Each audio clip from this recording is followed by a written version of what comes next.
hati kepada firman Tuhan.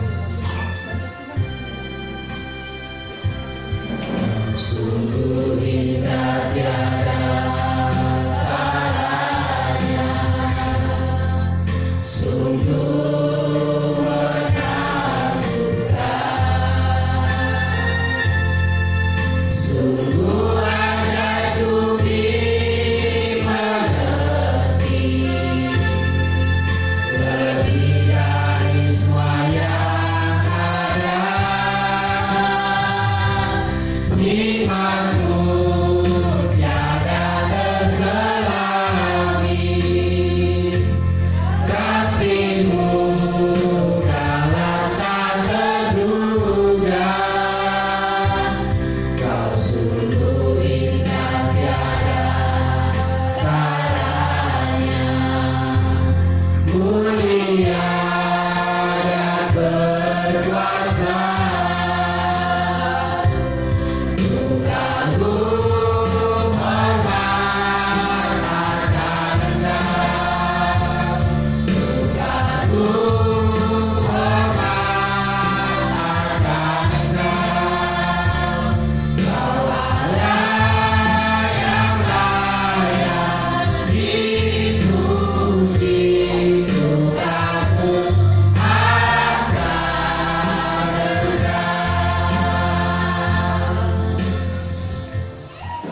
Benar ya Tuhan, untuk segala karya dan pekerjaan-Mu. Kami kagum, kami bangga, kami hormat, dan kami mengatakan bahwa kami sungguh memiliki Allah yang luar biasa. Segala pekerjaan-Mu tidak dapat kami selami, tidak mampu kami hitung segala kebaikan-Mu, dan segala yang sudah Tuhan kerjakan membuat kami kagum dan hormat. Engkau Allah yang mengasihi, Allah yang peduli dan campur tangan dalam hidup kami. Berkati firman-Mu, berkati hamba-Mu, berkati seluruh jemaat-Mu, sehingga sungguh-sungguh ketika kami pulang dari tempat ini, rasa kagum, hormat dan bangga kami lebih lagi kepada Allah yang begitu mengasihi, peduli, dan begitu memberikan yang terbaik bagi kami. Biarlah firman-Mu berbicara, sampaikanlah maksud-Mu bagi kami.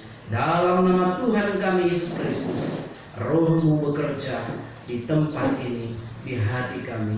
Haleluya. Amin. Silakan duduk Bapak Ibu Saudara yang terkasih. Tuhan terima kasih dan memuji. Shalom. Ya, kita akan belajar kebenaran firman Tuhan. Mari membuka di dalam 1 Korintus pasal yang ketiga.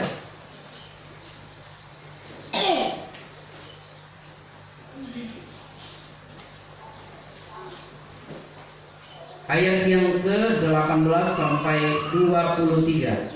Alkitab saya halaman 200. Dasar dan bangunan. 1 Korintus pasal 3. Ayat 18 saya, 20 Bapak Ibu, 19 Bapak Ibu, 20 saya, dan sampai ayat 23 kita baca bersama-sama. Sudah menemukan? Amin. Janganlah ada orang yang menipu dirinya sendiri. Jika ada di antara kamu yang menyangka dirinya berhikmat menurut dunia ini, biarlah ia menjadi bodoh supaya ia berhikmat.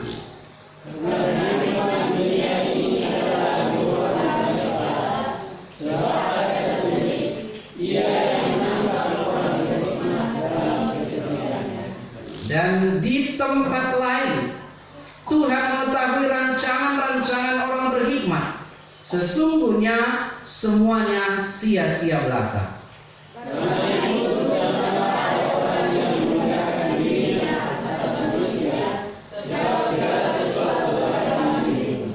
Baik Paulus, Apolos maupun Kefas, baik dunia, hidup maupun mati, baik waktu sekarang maupun waktu yang akan datang, semuanya kamu punya bersama. Tetapi kamu adalah milik Kristus, dan Kristus adalah milik Allah. Amin. Kita akan belajar kebenaran firman Tuhan pada siang hari ini, Bapak Ibu Saudara, mengandalkan hikmat Allah. Ya, mari kita lihat, coba hilangkan dulu tulisannya, apa yang Bapak Ibu lihat di situ? Kepala dan otak. Betul. Mengapa? Kita akan belajar, rupanya inilah sumbernya ataupun inilah tempat rumahnya hikmat itu berada. Ada yang punya otak di sini? Ada. Semua manusia punya otak. Tapi ada sering nggak Bapak Ibu dengar kata, kau tidak punya otak ya? Ya.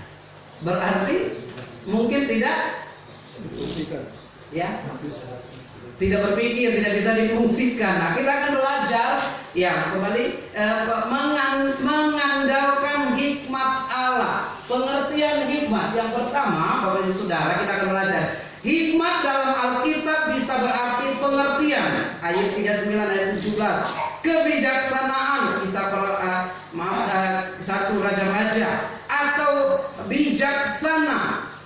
Hikmat bukan soal pengetahuan teoritis yang dipelajari saja, yang sering kita sebut sebagai IQ. Hikmat lebih bersifat praktis. Ketika seseorang membuat keputusan, dibutuhkan hikmat, dibutuhkan pola pikir, dan berhasil mencapai apa yang dikehendakinya atau yang menjadi tujuan. Jadi hikmat bukan sebuah kemampuan berpikir yang membuat seseorang disebut pintar, tapi sangat berkaitan dengan kedewasaan dan pengalaman hidup. Jadi hikmat itu bukan hanya IQ-nya tinggi, tetapi berbicara mengenai kemampuan dan untuk dapat lebih dewasa mengambil keputusan karena pengalaman-pengalaman hidup. Hikmat terletak pada sikap hati. Dikatakan 1 Raja-Raja 3 ayat 9, yang membuat seorang berpengertian, yang seorang bijaksana, ada sikap hati yang tunduk dan minta petunjuk Tuhan, sehingga keputusan-keputusan seringkali melebihi kepintaran. Tanpa kebijaksanaan, banyak orang pintar tapi gagal. Tetapi keberhasilan orang berhikmat besar. Inilah definisi hikmat. Jadi dari mana hikmat berasal? Sudah jelas dari mana tadi? Dari Allah. Walaupun kita akan melihat beberapa tokoh dari sejarah gereja, bahkan ada yang baru meninggal 2018 lalu, sebuah tokoh yang tidak mau mengakui bahwa hikmat berasal dari Allah.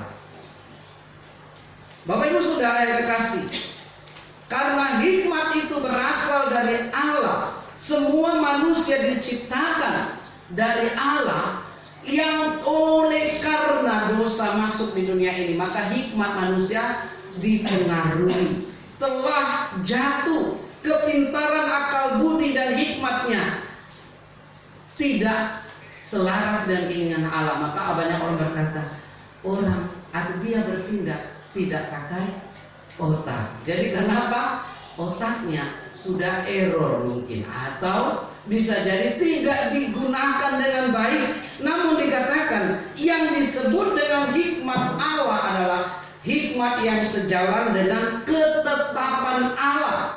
Para nabi, para rasul dipenuhi oleh hikmat Allah karena dia selaras, sejalan, mengikuti kehendak dan rencana Allah. Kita ada di rumah Tuhan hari ini, kita mengikuti kehendak Tuhan. Amin.